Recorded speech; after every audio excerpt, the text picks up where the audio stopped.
We have held that Article 370 is a temporary provision on a reading of the historical context in which it was included. The state of Jammu and Kashmir does not have internal sovereignty which is distinguishable from the powers and privileges enjoyed by other states in the country. The power of the President of India under Article 370, Clause 3, to issue a notification declaring that Article 370 ceases to exist, subsists even after the dissolution of the Constituent Assembly of Jammu and Kashmir for the following reasons. The next issue is whether Jammu and Kashmir retained an element of sovereignty or internal sovereignty when it joined the Union of India. We have held that the state of Jammu and Kashmir did not retain an element of sovereignty when it joined the Union of India. We have arrived at this conclusion for the following reasons. First, paragraph 8 of the instrument of accession executed by Maharaja Hari Singh provided that nothing in the instrument would affect the continuance of the sovereignty of the Maharaja in and over the state. Second, on 25 November 1949, a proclamation was issued for the state of Jammu and Kashmir by Yuvraj Karan Singh. The declaration in this proclamation that the Constitution of India would not only supersede all other constitutional provisions in the state, which were inconsistent with it, but also abrogate them, achieves what would have been attained by an agreement of merger. With the issuance of the proclamation, paragraph 8 of the instrument of accession ceased to be of legal consequence. The proclamation reflects the full and final surrender of sovereignty by Jammu and Kashmir through its sovereign ruler to India, to her people who are sovereign. Third, neither the constitutional setup nor any other factors indicate that the state of Jammu and Kashmir retained an element of sovereignty. The Constitution of Jammu and Kashmir was only to further define the relationship between the Union of India and the state of Jammu and Kashmir.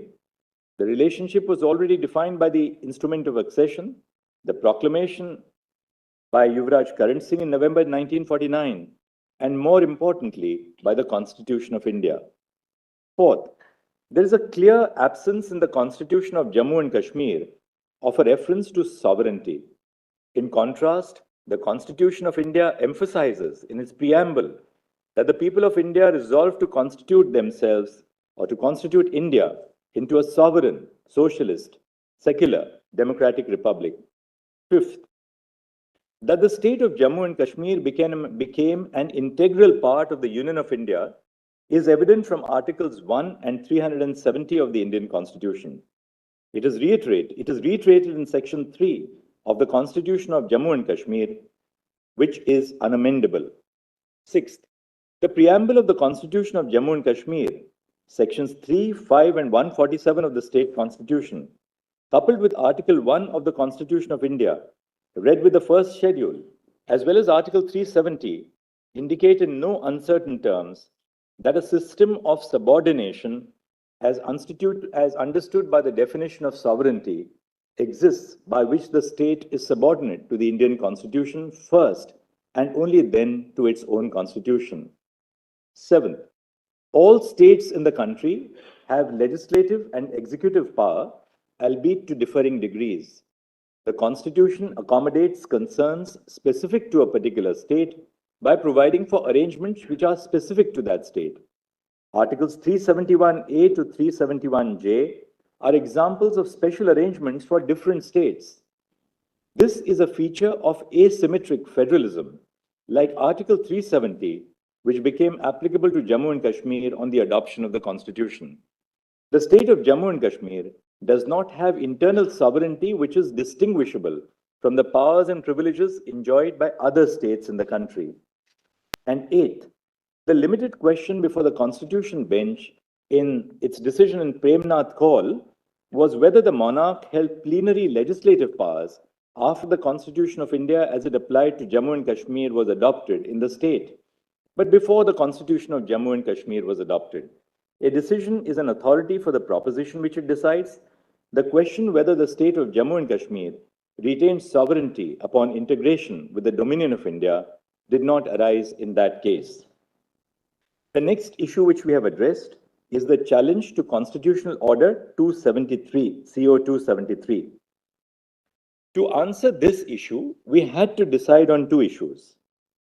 One, whether Article 370 is a temporary provision, and two, the effect of the dissolution of the Constituent Assembly of Jammu and Kashmir on the scope of powers under Clause 3 of Article 370. We have held that Article 370 is a temporary provision on a reading of the historical context in which it was included. Article 370 was introduced to serve two purposes. First, the transitional purpose to provide for an interim arrangement until the Constituent Assembly of the state was formed and could take a decision on the legislative competence of the Union on matters other than the ones stipulated in the instrument of accession and ratify the Constitution.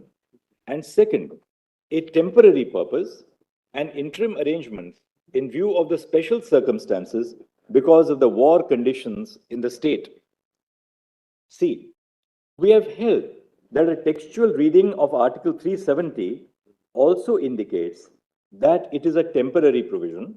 For this purpose, we have referred to the placement of the provision in Part 21 of the Constitution, which deals with temporary and transitional provisions, the marginal note to the provision, which states temporary provisions in respect to the state of Jammu and Kashmir, and a reading of Articles 370 and 1, by which the state became an integral part of India upon the adoption of the Constitution. D. On the second question of the effect of the dissolution of the Constituent Assembly of Jammu and Kashmir on the scope of powers under Clause 3 of Article 370, we have held that the power of the President of India under Article 370, Clause 3, to issue a notification declaring that Article 370 ceases to exist, subsists even after the dissolution of the Constituent Assembly of Jammu and Kashmir for the following reasons. First, the proviso to Article 373, that is Clause 3, encapsulates the process by which the Indian states could ratify the Constitution of India. The ruler of each Indian state had to issue a proclamation ratifying the Constitution on the recommendation of the Constituent Assembly, where such body existed. In states where the Constituent Assembly was not convened by then, the ruler of the state had to issue a proclamation accepting the Constitution. When a Constituent Assembly was convened in those states, the Constituent Assembly could make a recommendation for the modification of the Constitution as it applied to the state, and such a recommendation would be earnestly considered, into inverted commas, earnestly considered by the Union. The words recommendation of the Constituent Assembly referred to in Clause 2 shall be necessary before the President issues a notification, as it appears in the proviso to Article 370, Clause 3, and must be read in this context. Thus, the recommendation of the Constituent Assembly to begin with was not binding on the President. Second, at the time of the framing of the Constitution of India, it was obviously within the contemplation that the Constituent Assembly of Jammu and Kashmir was formed for framing the Constitution for the state. It was not intended to be a permanent body, but a body with a specific remit and purpose. The power conferred by the proviso to Article 370, Clause 3, was hence something which would operate in a period of transition when the Constituent Assembly of Jammu and Kashmir was formed and was in existence pending the drafting of the state constitution. Third, when the Constituent Assembly of Jammu and Kashmir ceased to exist, only one of the special circumstances for which the provision was introduced ceased. However, the other circumstances, that is the special circumstances because of the situation in the state of Jammu and Kashmir, for which Article 370 was introduced, subsisted even after the Constituent Assembly ceased to exist. This is recognized by the judgment of the Constitution Bench in Sampat Prakash. Fourth, the effect of the President declaring under Clause 3 of Article 370 that Article 370 ceases to exist is that the provisions of the Constitution which apply to every state in the first schedule would equally apply to the state of Jammu and Kashmir. Articles 371D and 370(3) were introduced with the purpose of enhancing constitutional integration and not for the disintegration. So, the power under Article 371D and Article 370, Clause 3 even when exercised to its fullest extent, does not freeze the system of integration contemplated by Article 370, but is rather intended to enhance constitutional integration between the Union and the state of Jammu and Kashmir.